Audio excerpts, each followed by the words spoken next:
Hey, how's it going? I really need to find a new intro. That's just, I can already see my friends being like, hey, do you want to see an impression of me doing Justin Leung? They'll be like, yeah, sure. It's like, hey, how's it going?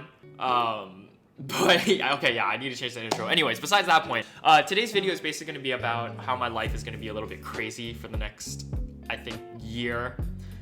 Mainly focused on the next like 6 months, I think, because I'm actually going to be raising 2 dogs. Yeah, that's a thing I'm doing. I think it'll be pretty interesting to kind of like document. Why do I want to say document? I don't know if document's the right word. I feel like I just want to kind of have like a record of how things go, because I've only recently realized how much like I should have listened to my parents when they were saying, oh, like, you know, you're gonna look back on these photos and like these videos and you're gonna be like, you're gonna regret not taking them. And I was like, oh no, like you have no idea what you're talking about. Like I'll be fine. They were 100% right. I'll have something to look back on and be like, you know, it's like, oh, this is what you were like when you were a puppy, kind of a thing. Just to kind of organize this a little bit better, let me just kind of like explain this in 3 parts. So the first one's gonna be how I got to this point of raising 2 dogs in the city, and then kind of the story with Snowy, and then, you know, finally how I found my breeder, because there was a complication in the middle. So the way that I got to raising 2 dogs in Tokyo is basically, Snowy was originally our family dog that I brought over from Tokyo. I think I brought him in like maybe my junior year, and my brother lives in the city, so Snowy, for all intents and purposes, has been living with my brother since I was a junior in high school. So he's been here ever since, and, you know, kind of the pandemic hit in my freshman year of college, so we're kind of fast forwarding a little bit. I was stuck in my dorm for 4 months.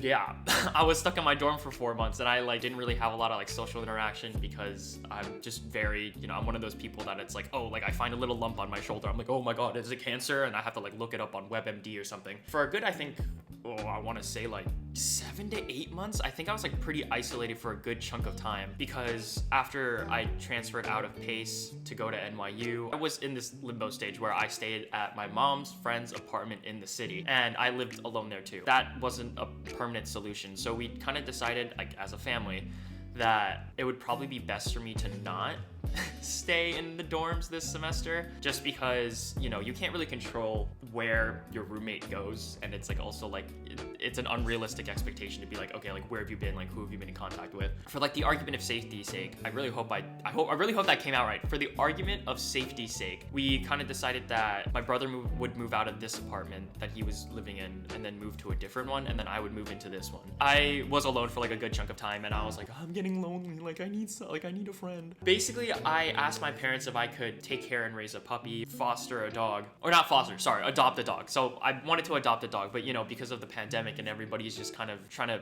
get dogs as companions, the wait lists are unbelievably long. And so I asked my parents if, you know, I could talk to a breeder and be on a wait list for a puppy, and they said okay. And I was like, I'm gonna have to still wait a year though, because I don't know if a lot of people know this, whether you buy your dog from a pet store or get it from like a friend whose dog accidentally got pregnant. There are actually like puppy mills where a good majority of dogs come from in terms of pet stores. And so kind of like reading up on it, and it being very inhumane, and, you know, adopting being kind of, I'm really stuttering my words here, sorry, because again, this is all unscripted. I'm just kind of speaking this out. With the adopted dog list being so long, I wouldn't be able to get one within, I guess, like a year or maybe 2, just because everybody is on a list and they're way more qualified candidates. Like a banker CEO with like a partner who can like take care of them and like split time in between, you know, walking the dog, or like a college student that just moved into an apartment on his own. Probably not the latter. To me, at least, the breeding is the most humane way, and you also have to kind of make sure that the breeder that you get it from is doing it the right way. For golden retrievers, their heat cycle, or for all dogs, I think within 6 months or something like that. Someone might have to fact check me, but to do it humanely and not put strain on the dog, you have to have like a 6-month waiting period between when you have the puppy. Some people will just like chuck out puppies like it's a factory.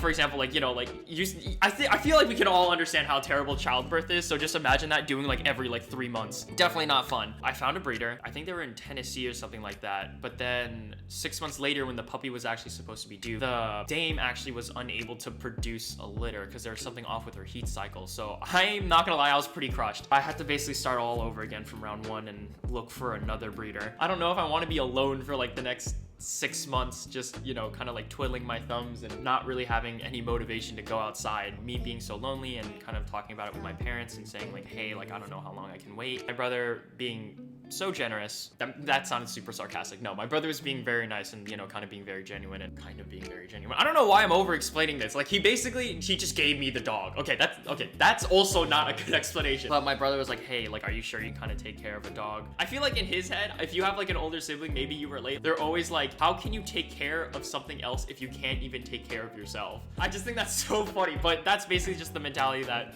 I think him and my parents had for having just known me for such a long time. They were like, oh, hey, how about you get on the wait list and then you take care of Snowy up until, you know, like you get the announcement and you have to put down the deposit. So if like I'm unable to take care of Snowy or something like that, then I would obviously not take the puppy. I was on this golden retriever forum and basically I saw this lady, her name is Sunny, and she posted on this golden retriever forum about how, you know, she had a dog named Maverick, how much of a good boy he was. She actually posted a photo of her golden and I was like, this is a good looking golden, like damn. But basically I texted her and I was like, oh, hi, like, you know, your dog is really handsome. Like, I'd really love to know who the breeder was because if I'm gonna be on multiple wait lists anyways, like it doesn't hurt to see. She actually told me like towards the end of the conversation, they actually still have some puppies left in the litter. Like they just had a brand new litter. And I was like, you're kidding. Literally next day, called them up and I was like, hey, like, do you still have puppies available? You know, go through the process, called my parents, be like, hey, you know, like if we put down the deposit right now, I could be third pick. Double check that they're legit, put down the deposit.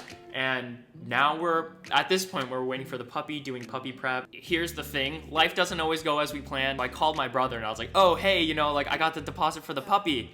And he was like, oh, dude, yeah, we actually don't think we can take Snowy back. The thing with Snowy was actually supposed to be a temporary thing. So once I got the puppy, I was supposed to give Snowy back to Noel. My brother and his girlfriend are both working and they kind of came to the conclusion that, you know, Snowy kind of deserves better in terms of like more attention that they cannot provide, but I can. They kind of told me that after I put down the deposit. So, so then we kind of got to this point where my dad was like, hey, I don't think, like, are you sure you can take care of 2 dogs? Actually, it didn't even come to that.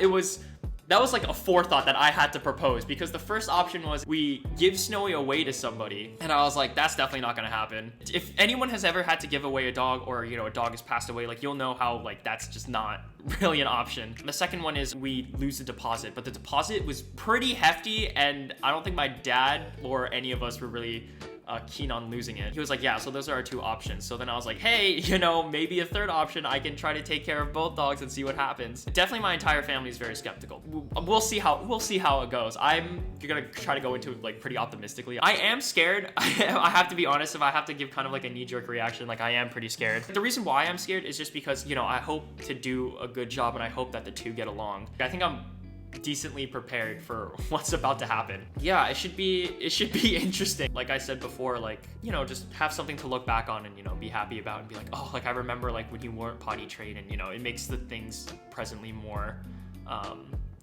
I guess a little bit more special just because, you know, you got to that point, you kind of see how far you've come. But yeah, this is probably gonna be a really long video. So if you stayed all the way up until this point, like I really appreciate it and I hope you found it interesting or entertaining. I'm excited to, you know, do this kind of stuff. So thanks for watching. Again, you know, if you want a dog and your parents are saying no, show them my videos and be like, hey, if this idiot can take care of a dog, like so can I. Thank you so much for watching. Pardon the oohs, the ums, the likes, the rambling, the voices and the hands and everything. You're gonna see a lot of that. It's gonna be a learning process for both, you know, both the videos and the dogs. But thank you so much for watching and I'll catch you on the next one. Take it easy. Snowy, look. Say hi, bud.